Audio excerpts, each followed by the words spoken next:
যে আপনারা Indian secular ফ্রন্টের প্রার্থী আমাদের মিন্টু শাহজি ভাইকে বিধানসভায় পাঠাবেন, তার মানসিক প্রস্তুতি নিয়ে আমি 3 নম্বর মিটিংয়ে এসেছি। যত মিটিং বাড়ছে জনসংখ্যাও তত আপনারা বাড়াচ্ছেন। বামেদের সমর্থনে আইএসএফ এর প্রার্থী মফিদুল শাহজি, যাকে আমরা মিন্টু শাহজি নামে চিনি, তার আজকের এই সমর্থনে নির্বাচনী জনসভায় আপনাদের উপস্থিতি প্রমাণ করে দিচ্ছে। দেগঙ্গা বলছে মিন্টু শাহজি বিধানসভায় যাচ্ছে, দেগঙ্গা বলছে আইএসএফ জিতছে, দেগঙ্গা বলছে বাম আইএসএফ ঐক্য জিতছে। আমি বেশি বক্তব্য নতুন করে দেব না।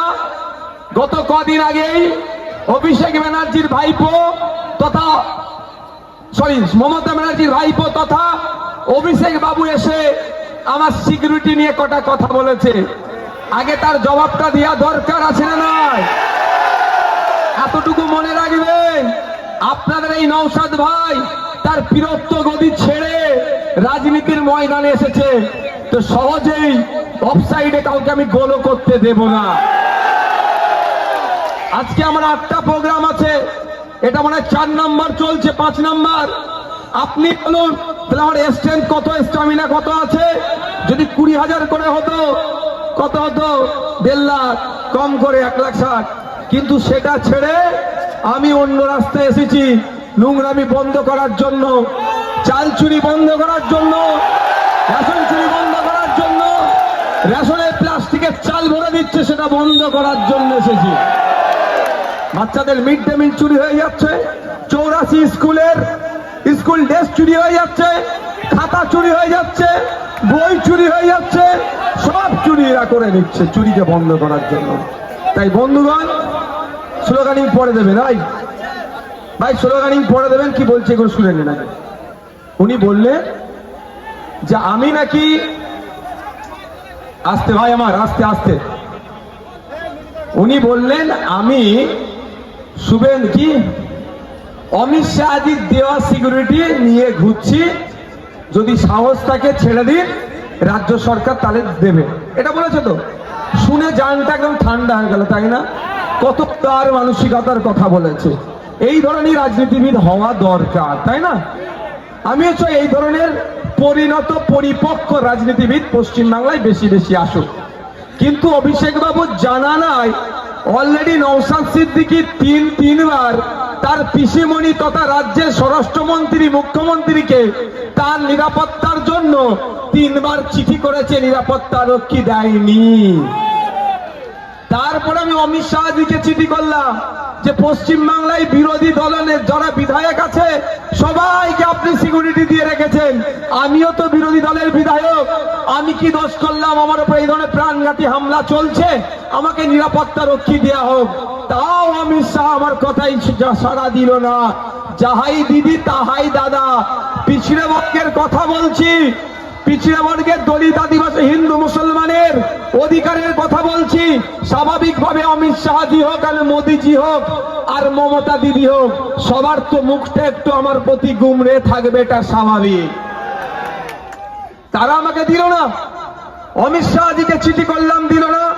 মমতা ব্যানার্জিকে 3বার চিঠি করেছি, দেয়নি। তারপরে আমি স্পিকার স্যারকে চিঠি করলাম, আমি যার কাস্টোডিয়ান, আমি যার আন্ডারে আছি, যিনি আমার কাস্টোডিয়ান, তাকে বললাম যে ন্যূনতম বিধায়ক হলে যেই সিকিউরিটিটা পাওয়া যায় সেটা অন্তত আমাকে দেওয়া হোক। তাও মমতা ব্যানার্জি, এই অভিষেক ব্যানার্জির পিসিমণি, আপনাদের জানিয়ে রাখি, মিষ্টি মিষ্টি কথা বলে সরল ধর্মপ্রাণ মুসলমান দলিত আদিবাসীর কাছ থেকে দীর্ঘদিন এরা ভোট লুট করেছে। নওশাদ মার্কেটে আসার পরে এদের ভোট লুট বন্ধ হয়ে যাচ্ছে, এদের এই জন্য তারা চাপে পড়ে যাচ্ছে। নওশাদের বক্তব্য ক্যাপটিভ ভোট ব্যাংক হিসাবে থাকবেন না, ক্যাপটিভ ভোট ব্যাংক হিসাবে থাকবেন না। আপনার অধিকারের সরকারের নিধিকে ভোট চান। আপনি দলিত, আপনি আদিবাসী, আপনি হিন্দু, আপনি মুসলমান, আপনি ওবিসি, আপনি খ্রিস্টান, আপনি ছাত্র, আপনি যুবক, আপনি কৃষক, আপনি শ্রমিক, আপনি সরকারি কর্মচারী, আপনি প্যারা টিচার, আপনার যে সংবিধান প্রদত্ত অধিকার আছে সেইগুলো চান, তার জন্য আওয়াজ তুলুন। বারবার কথা বলেছি, তাই আমার সাথে যুক্তি তর্কে পেরে উঠতে পারছে না বলে আমার সম্পর্কে মিথ্যাচার করছে। কিন্তু মিথ্যাচারের ঝপের চপটা আমার দেগঙ্গার ভাইরা মায়েরা খাবে কি মনে হয়? এই অভিষেক বাবুর ঢপের চপ আমরা খাবো? তারপর আমি জবাব দিয়ে যাচ্ছি। আমি 3 বার মমতা ব্যানার্জিকে চিঠি করেছি, একবার স্পিকার স্যার আর একবার স্বরাষ্ট্র সেন্ট্রাল হোম মিনিস্ট্রিকে করেছি। কেউ আমার ডাকে সাড়া দেয়নি। কিন্তু আমি তো চুপ থাকার ছেলে নয়, সোজা আঙুলে না ঘি উঠলে কি করতে হয় আঙুল। আমি সেই ছেলে, পেনের খোঁচা দিতে একটু বেশি পছন্দ করি। আস্তে আস্তে তো আমাকে দুটো বোন দুটো পেনও গিফট করেছে, দেখো সব ছেড়ে এসেছি। পেন আমি ছাড়ি না, আমি পকেটে ভরে নিয়েছি, বুঝতে পেরেছো? আমি এই ছেলে তো 5 টাকার পেনের খোঁচা খুব ভালো লাগে আমাকে দিতে। আমি 5 টাকার পেনের খোঁচায় আইনি লড়াইয়ে গেলাম, কলকাতা হাইকোর্টে গেলাম। আমি যত কটা চিঠি যেখানে যেখানে করেছি সেখানে সেখানে দিয়ে দিলাম।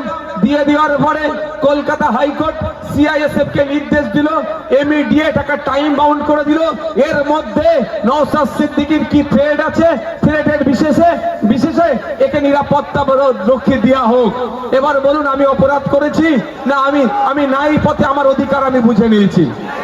এই বলুন, আমি লড়াই করে আমি আমার অধিকার বুঝে নেবো না? তো এই অধিকার বুঝে নিয়ে তো অনেকের অসুবিধা হচ্ছে। কি বলছে যে রাজ্য অমিত শাহর পুলিশ ছেড়ে দিক, আমরা দিয়ে দেবো। আমি তো একটু জানতে চাই অভিষেক বাবুকে, যে অভিষেক বাবু আপনি যখন দিল্লি এয়ারপোর্টে নামেন, সিআইএসএফ আপনাকে স্কট করে মেন দরজা অব্দি ছেড়ে দেয়, সেটাও সিআইএসএফ, এরাও সিআইএসএফ। ও আপনাকে এয়ারপোর্ট থেকে, ফ্লাইট থেকে মেন গেট পর্যন্ত অমিত শাহ পুলিশ ছেড়ে দিলে কোনো অসুবিধা হয় না। আর নওশাদ সিদ্দিকী মামলা করে সিআইএসএফ নিলে আপনারা তো বুক ফাটে কেন? জানবো না আমরা? অ্যাকচুয়ালি অভিষেক বাবুর বুক ফাটেনি। এখানে যিনি আছেন তিনার হয়ে একটু ওকালতি উনি করেছেন। এই জন্যই যে দেখছে দেগঙ্গা বেরিয়ে গিয়েছে হাত থেকে, যদি একটু মানুষকে ভুল বুঝিয়ে কিছু ভোট ফিরিয়ে আনতে পারি, অত